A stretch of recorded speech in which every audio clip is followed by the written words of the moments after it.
Hello guys, welcome to triple C online diary.com। This is Kajal. Guys, practice set चल रहा है आपका और ये है सेट नंबर 2। गाइस, पिछली वाले प्रैक्टिस सेट में आपके कितने आंसर्स थे? अगर आपने नहीं कमेंट किया तो कमेंट बॉक्स में जाके कमेंट जरूर करिए, ठीक है। और गाइस, प्रैक्टिस सेट का मतलब यही है कि आप खुद को कितना एवेल्युएट करते हैं, आगे होने वाले एग्जाम के लिए आप खुद को कितना प्रिपेयर करे हुए हैं, इसके लिए प्रैक्टिस सेट कराई जाती है। आज के प्रैक्टिस सेट में भी आपको 22 क्वेश्चंस मिलेंगे। स्टार्टिंग से लास्ट तक देखिए और खुद को इवेलुएट करिए कि आप कितने क्वेश्चंस का आंसर दे पाते हैं। ओके गाइस, अगर आप हमारे चैनल पे नए हैं और सब्सक्राइब नहीं किया तो जल्दी से सब्सक्राइब कर लीजिए और बेल आइकन को दबाना बिल्कुल ना भूलिएगा। ओके, क्वेश्चन स्टार्ट करते हैं। क्वेश्चन नंबर 1, निम्नलिखित में से कौन सा ई वॉलेट का उदाहरण नहीं है? Sorry, Which of the following is not an example of an e-wallet? Guys, यहाँ पे जो भी क्वेश्चंस होंगे उस क्वेश्चन को सॉल्व करने का मैं आपको 5 सेकंड का टाइम दूंगी। इस ड्यूरेशन में आप अपने आंसर को यहाँ पे कमेंट बॉक्स में कमेंट कर सकते हैं। ओके, ऑप्शंस क्या क्या है ये देखते हैं। पेटीएम, सिट्रस, लाइम और माई payment. Your time will be starts now.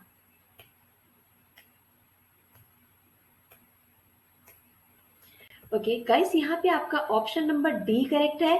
Guys, question में क्या पूछा गया है? ई वॉलेट का एग्जांपल नहीं है, तो जो आपका माई पेमेंट है कोई किसी ई वॉलेट का एग्जांपल नहीं है। ओके ओके, अगर यहाँ पे बात की जाए ई वॉलेट की, अगर जिनको थोड़ा बहुत इसके बारे में न पता हो मैं बता दूं। वैसे तो इसके बारे में सबको, ई वॉलेट का मतलब इलेक्ट्रॉनिक वॉलेट, ठीक है।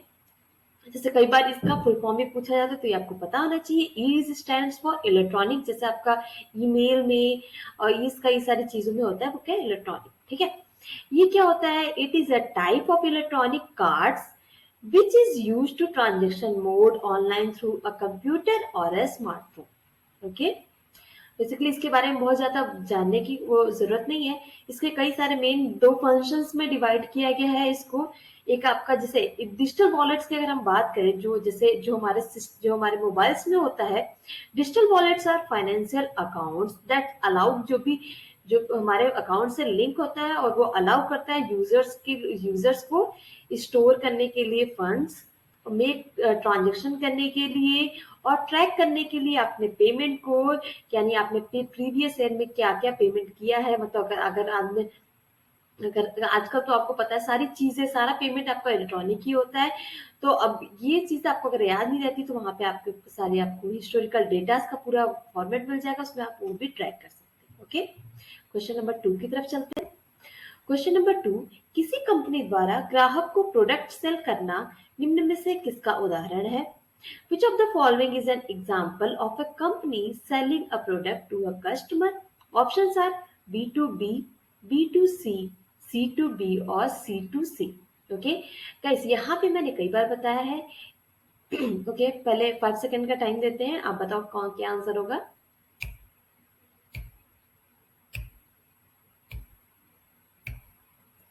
ओके गाइस, यहाँ पे ऑप्शन नंबर बी करेक्ट है, ठीक है। अब क्वेश्चन क्या पूछा गया है? किसी ग्राहक को प्रोडक्ट सेल करना है तो निम्न में से कौन सा एग्जांपल है, ठीक है। किसी ग्राहक को प्रोडक्ट सेल करना है, यानी यहाँ बात हो रही है एक बिजनेस फर्म जो किसी कस्टमर को प्रोडक्ट अपना सेल करना चाहता है, ठीक है। ये सारे जो भी ऑप्शंस हैं, B to B, B to C या C to B, C to C, यहाँ पे B stands for business and C stands for consumer, ठीक है। या तो कस्टमर आप कह सकते हो, दोनों बस बात हुई। तो यहाँ पे क्या बोला गया है? कोई कंपनी किसको सेंड कर रही है? कस्टमर को। तो यहाँ पे क्या हो जाएगा? बी टू सी, यानी B is stand for business, नहीं, ठीक है, बिजनेस टू कंज्यूमर या कस्टमर, ठीक है। Option number B is correct. Question number 3, ठीक है। क्वेश्चन नंबर 3 क्या है? CAAS का पूरा नाम क्या है? What is the full form of CAAS? Option देखते हैं क्या क्या है। Combination as a service, computer as a service, community as a service और container as a service. Your time will starts now.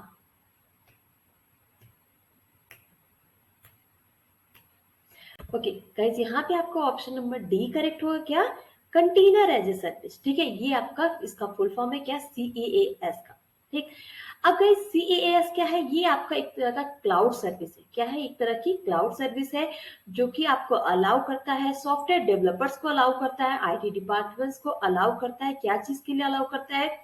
कोई भी डेटा है उसको अपलोड करने के लिए, ऑर्गेनाइज करने के लिए, उसको रन कराने के लिए, स्केल कराने के लिए, उसको मैनेज करने के लिए, उसको बंद करने के लिए, मतलब सारी सर्विसेज के लिए ये अलाउ करता है। ठीक है, ये जो आपका CEAS होता है ये प्रोवाइड करता है, बहुत ही कॉमनली प्रोवाइड करता है एक तरह का फ्रेमवर्क जो कि अलाउ करता है आपके यूजर्स को यूज करने के लिए सारी सर्विसेज। ओके, अगर इसके एग्जाम्पल को लिया जाए तो इस तरह के कई सारे एग्जाम्पल है, लाइक आपका गूगल कंटेनर होता है, Google container engine.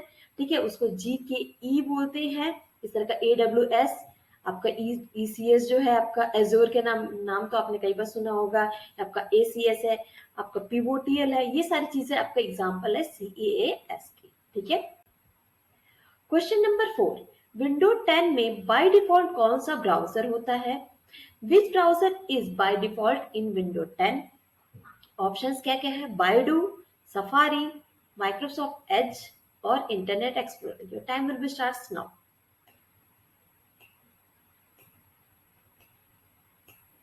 Okay guys, यहाँ पे option number C is correct, which is Microsoft Edge. क्या है? माइक्रोसॉफ्ट एज ये क्या है? डिफॉल्ट ब्राउजर है। किसके लिए? विंडोज 10 के लिए। विंडोज 10 जब अपने सिस्टम में आप इंस्टॉल करेंगे तो ये एज आपका बाय डिफॉल्ट ही आता है। गाइस, एज की बहुत ही ज्यादा अच्छी अच्छी क्वालिटीज है। अगर आपको नहीं पता हो तो उसके लिए मैं एक डिफरेंट वीडियो बनाऊंगी। तो जितने भी आपने, ठीक है, मान लेते हैं कि आपका क्रोम जो सबसे ज्यादा यूज होने वाला है, पर एज में कई सारी चीजें आपको बहुत ही ज्यादा इजीली तरीके से करने को मिलेगी। अगर हम बात करते हैं माइक्रोसॉफ्ट एज की, ये तो आपका एक क्रॉस प्लेटफॉर्म है, web browser created by Microsoft. पहली बार ये रिलीज हुआ था विंडो 10 में, जैसे कि मैंने आपको बताया। कब? 2015 में। ठीक है, फिर उसके बाद ये एंड्रॉयड में आया, iOS में आया कब? 2017 में। ठीक, फिर इसके बाद 2019 में आया किसमें? मैक ओएस में। ठीक है, तो इसी तरीके से बढ़ता चला गया। और ये हाँ, मैंने इसके बारे में बता दिया। इसके प्रोग्रामिंग्स अगर इसकी देखा जाए तो आपका C# और C++ में होती है।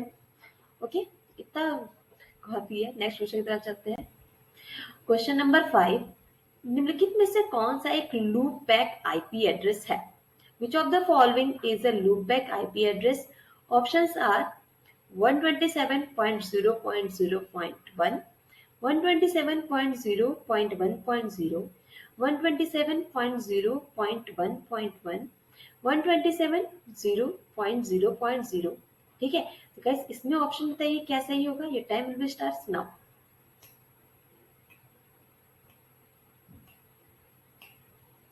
ओके गाइस, यहाँ पे ऑप्शन नंबर ए करेक्ट होगा। क्या है?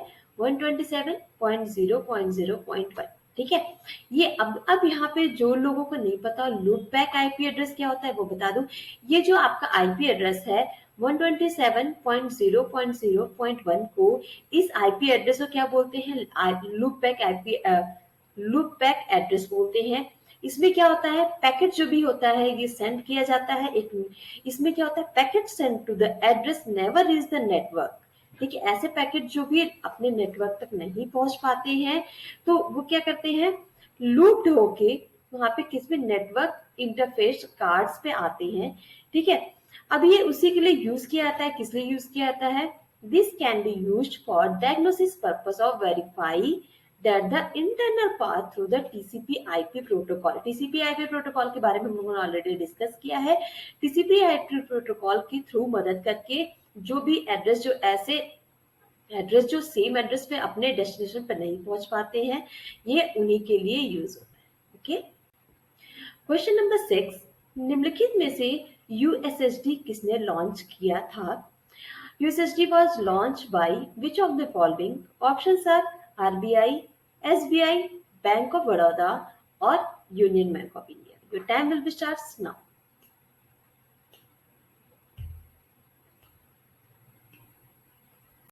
ओके गाइस, यहाँ पे option number D is correct, which is union bank of India. यहाँ पे बात हो रही है यूएसएसडी की। यूएसएसडी से रिलेटेड भी क्वेश्चन कभी कभी पूछा जाता है, तो मैं बता दूं इसका फुल फॉर्म भी पूछा जाता है। क्या है full form? Unstructured supplementary service data, क्या अनस्ट्रक्चर्ड सप्लीमेंट्री सर्विस डेटा, ठीक है। फुल फॉर्म पूछा जाएगा तो ये आप बता सकते हो। अब इसके बारे में थोड़ा सा यहाँ डिस्कस कर लेते हैं। ये जो है आपका यूएसएसडी, ये आपका कम्युनिकेशन सर्विस है जो कि कंट्रोल किया जाता है मोबाइल नेटवर्क ऑपरेटर्स के थ्रू, ठीक है। ये आपका एक क्रिटिकल पीस ऑफ इंफ्रास्ट्रक्चर होता है। ये यूज किया जाता है प्रोवाइड मोबाइल की जो भी फाइनेंशियल सर्विसेज होती है, या मोस्ट प्रोबेबली आपका फोन्स के लिए। ये जैसे मान लेते कि जैसे जो छोटे फोन्स होते हैं उन सभी में आपको ये सारी सर्विसेज इजीली मिल जाती है, ठीक है। ओके, नेक्स्ट क्वेश्चन देखते हैं क्या है। क्वेश्चन नंबर 7, मेल मर्ज में कितने चरण होते हैं? How many steps are there in a mail merge? Options are 6, 3, 4 और 5। Your time will start now.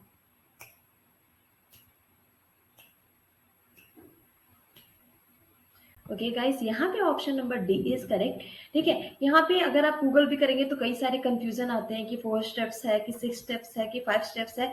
तो गाइस यहाँ पे ऑप्शन नंबर डी सही होगा। क्या 5 स्टेप्स में पूरा कवर होता है। जिन लोगों को नहीं पता मेल मर्ज के बारे में, तो मैं यहाँ पे ये बताना चाहूंगी मेल मर्ज क्या होता है। एक आपका एक तरह का हैंडी फीचर होता है। ये क्या करता है, इनकॉर्पोरेट्स करता है डेटा को फॉर बोथ माइक्रोसॉफ्ट वर्ड या तो फिर आप माइक्रोसॉफ्ट एक्सेल की बात कर रहे हैं, दोनों में। ये क्या करता है, ये अलाउ करता है हमें कि क्या कर सकते हैं, हम क्रिएट कर सके multiple documents of data at once. एक बार में कई सारे मल्टीपल डॉक्यूमेंट ऑफ डेटा को एक साथ क्रिएट कर सके, ठीक है। सच एज आपका जैसे लेटर हो गया, जैसे अगर आपको सेव करना हो, जैसे मतलब आपको अपना टाइम सेव करना हो या बार बार एक ही इफर्ट को नहीं लगाना है, ये उसी के लिए होता है, ठीक है। ओके गाइस, सेशन अच्छा लग रहा हो तो जल्दी से लाइक कर दीजिए। आपके लाइक से हमें बहुत ज्यादा अप्रिशिएशन मिलता है। तो गाइस लाइक करके आगे बढ़िए। क्वेश्चन नंबर 8, निम्नलिखित में से कौन सा कंप्यूटर या कंप्यूटर नेटवर्क के लिए बाहरी खतरा नहीं है? Which of the following is not an external threat to computers or computer networks? Options क्या क्या है देखते हैं। Ignorance, Trojan horses, adwares और crackers. Okay, your time will be starts now.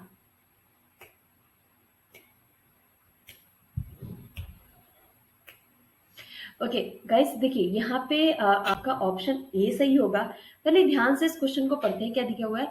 निम्नलिखित में से कौन सा कंप्यूटर नेटवर्क के लिए बाहरी खतरा नहीं है? यहाँ पे ध्यान देना पड़ेगा, अंडरलाइन करिए इसको। बाहरी खतरा यानी एक्सटर्नल थ्रेट्स की बात की जा रही है। ये एक्सटर्नल थ्रेट के रूप में किसको नहीं माना जाता है, किसको इग्नोरेंस, मतलब कोई भी आपका सिस्टम में आ रहा है उसको अगर आप इग्नोर भी कर सकते हैं तो ये आपका एक एक्सटर्नल थ्रेट के रूप में नहीं माना जाएगा, ठीक। गैस यहाँ पे एक और चीज मैं आपको थोड़ा सा ध्यान देना चाहूंगी ट्रोजन हॉर्सेस के बारे में, जो कि एग्जाम में आपके पूछा जाता है, ठीक है। गैस ये एक तरह का आपका क्या है, मेलवेयर है, ठीक है, जिसके बारे में हम लोग ऑलरेडी डिस्कस कर चुके हैं कई बार। Trojan horse is any malware that mislead users of true intent, ठीक है। ये आपका क्या से डिराइव होता है, ये जो आपका टर्म है जो ट्रोजन हॉर्स है, ठीक है, आपको ये तो हॉर्स की तरह लग रहा है, ये आपका टर्म डिराइव्ड हुआ था एंशियंट ग्रीक यानी ग्रीक की बात की जा रही है। ये वहां पे जो भी ट्रोजन हॉर्स थे उसी के थ्रू ये डिराइव हुआ था, ठीक है। जैसे कि मैंने बताया जो आपका ट्रोजन है ये आपका क्या है, ये टाइप ऑफ मैलिशियस कोड या तो फिर सॉफ्टवेयर होता है। ये क्या करता है, ये देखने में आपको आपके इसे लगेगा कि आपके सिस्टम का एक पार्ट ही है, और फिर क्या करेगा, ये धीमे धीमे आपके सिस्टम को कंट्रोल करना स्टार्ट कर देगा, ठीक है। और Trojan is design to damage, disturb, steal, मतलब ये आपके सिस्टम को पूरी तरीके से सिर्फ गड़बड़ करना चाहता है, ठीक है, यानी आपके सिस्टम को हार्मफुल करना चाहता है, ठीक। ओके, नेक्स्ट क्वेश्चन देखते हैं। क्वेश्चन नंबर 9, निम्नलिखित में से .bmp किसका फाइल एक्सटेंशन है?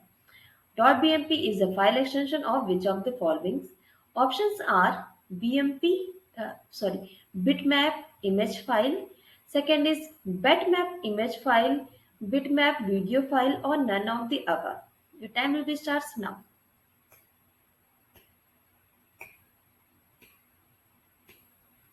ओके गाइस, यहाँ पे आपका ऑप्शन नंबर ए करेक्ट है क्या, बिटमैप इमेज फाइल, ठीक है, ऑप्शन नंबर ए करेक्ट होगा। बिटमैप इमेज फाइल के बारे में थोड़ा अगर बात करेंगे, इसको बिटमैप फाइल फॉर्मेट भी कहते हैं, ठीक है, या तो bitmap sorry BMP file format भी कहते हैं, या तो फिर आप बिटमैप इमेज फाइल भी आप ये कह सकते हैं। अ, ये ये आपका एक तरह का डिवाइस इंडिपेंडेंट बिटमैप होता है, इसको क्या बोलते हैं, DIB। ठीक है, ये आपका डिवाइस इंडिपेंडेंट बिटमैप होता है। ये आपका एक तरह का ऐसा फॉर्मेट है जो कि रेस्टर ग्राफिक्स जो होते हैं, रेस्टर ग्राफिक्स वाली जो भी इमेज फाइल्स होती है उसको स्टोर करने के काम में आता है। यानी जो भी आपकी डिजिटली इमेज वाली जो फाइल्स होती है उसको स्टोर करने में बेसिकली इसका काम आता है, और कुछ इससे ज्यादा आपके लिए नहीं है इसमें। ठीक है, नेक्स्ट क्वेश्चन देखते हैं। क्वेश्चन नंबर 10, निम्नलिखित में से किस मेन्यू में मेल मर्ज विकल्प होता है? In which menu of the following menu there is a mail merge option? ठीक है, ऑप्शंस क्या क्या है देखते हैं। फाइल, टूल्स, एडिट और view. Your time will be starts now.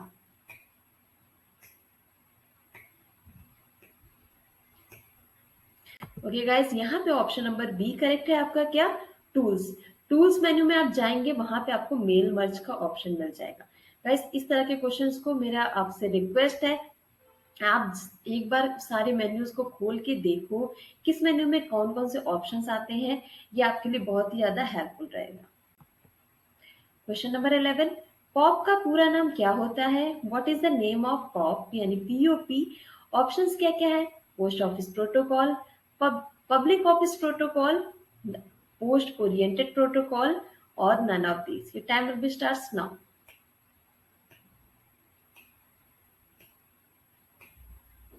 Guys, यहाँ पे आपका ऑप्शन नंबर ए सही है। क्या? Post office protocol. ये गाइस आपका ये सारा ये बहुत इंपॉर्टेंट है, इसका फुल फॉर्म कई बार पूछा गया है, तो ये आपको याद रखना चाहिए। क्वेश्चन नंबर 12, निम्नलिखित में से कौन से संस्थान AI यानी आर्टिफिशियल इंटेलिजेंस में शोध में अग्रणी नहीं थे? यानी which of the following institutes were not pioneers in AI research? Option देखते क्या है। मिट, MIT, डार्टमाउथ, हार्वर्ड और none of the above. Your time will be starts now.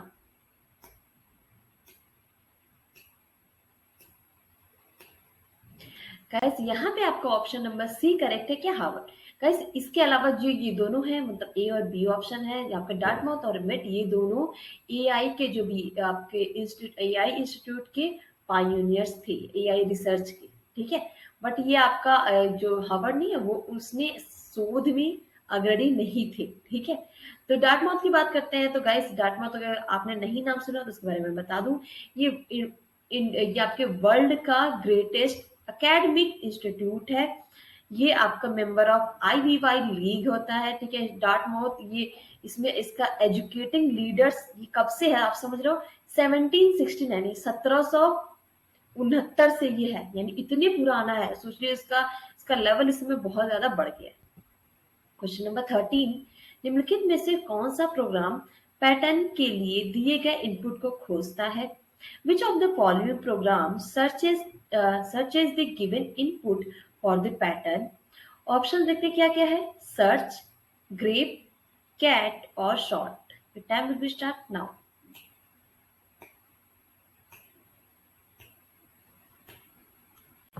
Guys, यहाँ पे आपका ऑप्शन नंबर बी करेक्ट है। क्या? Grep. ठीक है गाइस, ये क्वेश्चन भी कई बार रिपीट किया गया है, इसीलिए हमने इसको आपके इसमें रखा हुआ है। ठीक है, तो गाइस ग्रेप कमांड की अगर बारे में बात की जाए, अगर आपको ना पता हो तो बता दें, ये आपका एक Unix like operating system command है। ठीक है, यानी ये आपका लिनक्स पे नहीं यूनिक्स पे काम करता है। ग्रेप क्या है आपका? Grape is the commonly line utility for the searching plan. किस चीज के लिए? सर्चिंग प्लान के लिए है। ठीक है, ये आपका जो भी जो भी आपके मतलब इसी सर्च के लिए यूज होता है आपका ग्रेप कमांड। मतलब ये ग्रेप कमांड के थ्रू उसको कुछ भी सर्च करना हो तो वहां पे आप टाइप करके उसको सर्च कर सकते हैं। ठीक है, और अगर इसके बारे में ग्रेप कमांड का अगर फुल फॉर्म पूछा जाए तो आप ये बता सकते हैं, ग्लोबल रेगुलर एक्सप्रेशन प्रिंट। ठीक है, क्वेश्चन नंबर 14, लैंडस्केप से क्या आशय है? What is mean by landscape? Option क्या है आपका? स्लाइड, पेज, पेज ओरिएंटेशन और format page. Your time will be starts now.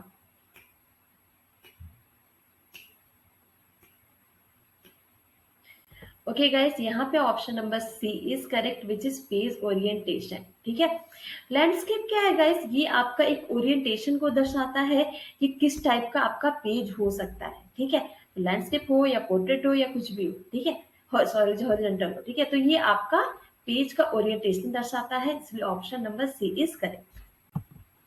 Okay guys, अगर आप चैनल पे हमारे नए हैं और सब्सक्राइब नहीं किया तो जल्दी से सब्सक्राइब कर दीजिए। सब्सक्राइब करने के साथ साथ बेल आइकन को दबाना बिल्कुल मत भूलिएगा, क्योंकि बेल आइकन अगर आप प्रेस करेंगे तो आगे की जो भी इंफॉर्मेशन है वो आपको जल्दी जल्दी मिलते रहेगी। ओके गाइस, नेक्स्ट क्वेश्चन पे चलते हैं। क्वेश्चन नंबर 15, निम्नलिखित में से किस टोपोलॉजी में हब का इस्तेमाल किया जाता है? In which of the following topologies hub is used? Options are ring, mesh, bus or star. The time will be starts now.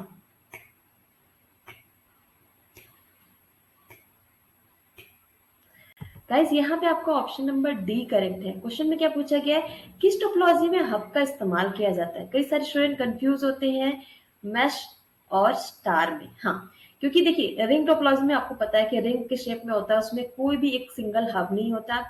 बस में क्या आपका सीरियल वाइज सारे कनेक्शन लगे होते हैं, बस तो बस और रिंग तो गया। मैश टोपोलॉजी में क्या होता है, कई सारे टोपोलॉजीज को मिला के बनाई होती है मैश टोपोलॉजी।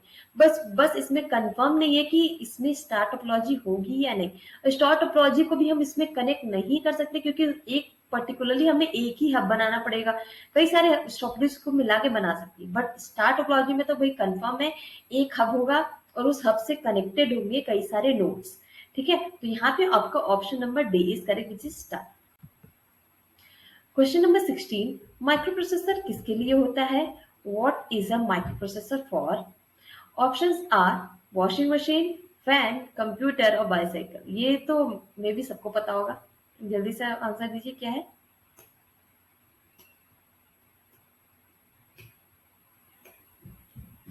गाइस, यहाँ पे आपका ऑप्शन नंबर सी सही है, क्योंकि सारे स्टूडेंट का भी आंसर सही होगा। क्या? कंप्यूटर। हाँ जी, माइक्रोप्रोसेसर किसमें यूज होता है? हमारे कंप्यूटर्स में यूज होता है। क्या? क्यों यूज होता है? A microprocessor is a computer processor where a data processing logic and control is included on single integrated circuit, single IC पे जब ये सारा का सारा कनेक्ट होता है। ठीक है,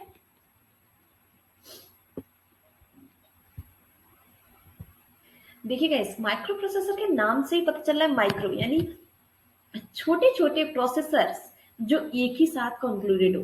ठीक है, माइक्रो प्रोसेसर कई सारा क्या क्या कंटेन करता है बता देती हूँ। ये आपका अर्थमेटिक, लॉजिक, जो भी कंट्रोल से रिलेटेड सारे आपके जो भी इंफॉर्मेशन होते हैं वो सारे के सारे जो भी फंक्शंस होते हैं किसके थ्रू होते हैं? माइक्रो प्रोसेसर के थ्रू। ठीक है, ये बेसिकली आपका जो भी सीपीयू का सेंट्रल प्रोसेसिंग यूनिट का जो भी काम होता है सारा माइक्रो प्रोसेसर के थ्रू होता है। ठीक है, नेक्स्ट क्वेश्चन की तरफ चलते हैं। क्वेश्चन नंबर 17, एमआईडीटी का पूरा नाम क्या होता है? What is the full form of MIDT? Options क्या क्या है देखते हैं। ऑप्शंस है आपका marketing information data tape, mobile information data tape, marketing information digital tape और none of these. Your time will be starts now.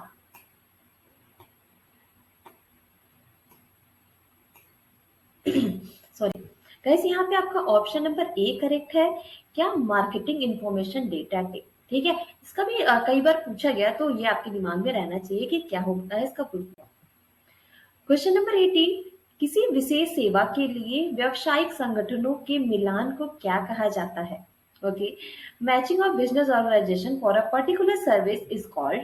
Options क्या क्या है? C to B, C to C और B to C. C is stands for consumer and B is stands for business, जैसा कि हम लोगों ने पिछले एक क्वेश्चन में डिस्कस किया था। ठीक है, तो ये okay, your time will be starts now.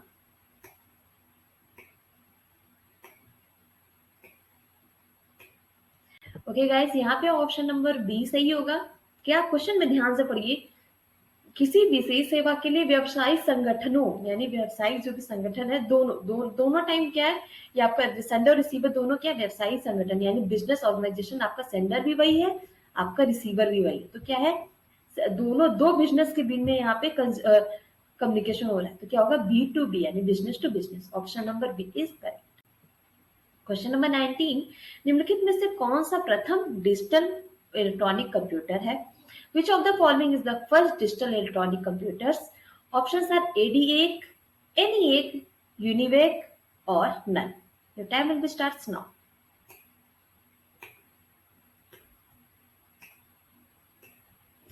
Guys यहाँ पे option number B is correct which is ENIAC. ठीक है, यहाँ पे सबसे पहला डिजिटल इलेक्ट्रॉनिक कंप्यूटर क्या था आपका एनईए। एनईए का फुल फॉर्म अगर पूछा जाता है तो वो भी बता दे रही हूँ, electronic numerical integrator and computer. ठीक है, ये क्या है एनईए का फुल फॉर्म।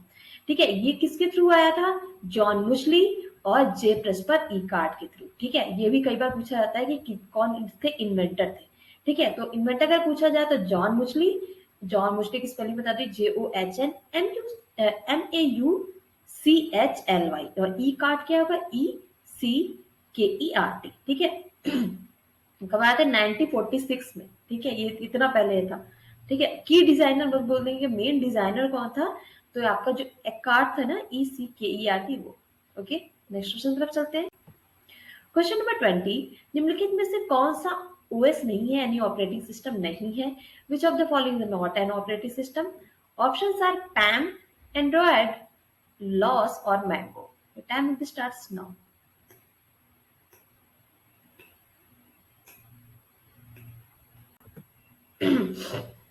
मोस्ट प्रोबेबली लोग इसका सही आंसर बताएंगे।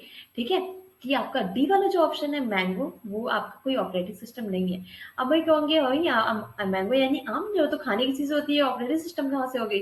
बट गाइस यहाँ पे कंप्यूटर की लैंग्वेज है, मैंगो दूसरी चीज है। क्या है मैंगो, क्या है, ये आपका नॉन कॉमर्शियल सॉफ्टवेयर होता है, जो कि किसके लिए यूज होता है, किसी भी सॉफ्टवेयर फाइल को क्या होता है व्यू करने के लिए, उसको एडिट करने के लिए, उसको एनालाइज करने के लिए। क्या एनालाइज करने के लिए, उसका वॉल्यूमेट्रिक मेडिकल इमेजेस के लिए। ठीक है, मैंगो का फुल फॉर्म बता दूं, मल्टी इमेज एनालिसिस GUI। ठीक है, थोड़ा सा डिफिकल्ट है, पर ये इसका फुल फॉर्म नहीं आता, बट आपको इसकी नॉलेज होनी चाहिए। हो सकता है मे भी पूछा जा सकता है, कोई भरोसा नहीं है। मैंगो जो है आपका रिटर्न होता है किसमें, जावा में। ये आपका डिस्ट्रीब्यूटली फ्रीली होता है कंपाइल करने के लिए। कई सारे वर्जन है किसमें, लिनक्स में, मैक ओएस में और माइक्रोसॉफ्ट विंडोज में भी। ठीक है, इसका डेवलपमेंट कहाँ हुआ था, Texas Health Science Center in San Antonio यानी आपका CUC। ठीक है, नेक्स्ट क्वेश्चन पर चलते हैं। क्वेश्चन नंबर 21, निम्न में से कौन सा सोशल मीडिया रोजगारोन्मुखी है, यानी which of the following social media site is job oriented. Options are Instagram, LinkedIn, Facebook and Twitter. Your time will be starts now.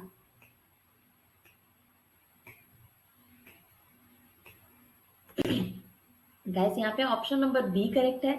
मे भी आप सबको पता होगा गाइस, लिंक्डइन पे अपनी प्रोफाइल क्रिएट करना बहुत इंपॉर्टेंट है आज के टाइम पे।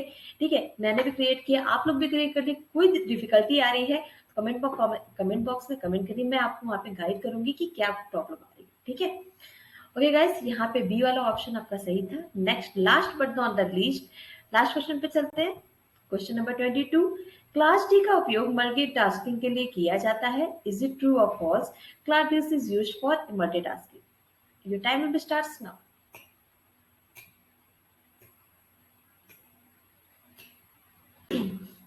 गाइस यहाँ पे आपका ऑप्शन नंबर ए करेक्ट है। क्या, ट्रू, यानी क्लास डी का उपयोग मल्टीकास्टिंग के लिए किया जाता है। ठीक है, अगर आप IT फील्ड से होंगे तो आपको पता होगा class A, class B, class C, class D के बारे में।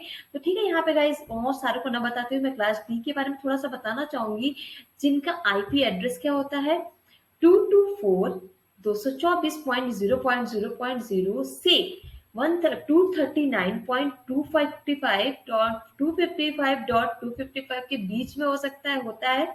उसको क्या बोलते हैं, वो कहाँ आता है, क्लास डी में आता है। ठीक है, तो अगर IT फील्ड के होंगे तो जल्दी से कनेक्ट कर पा रहे होंगे।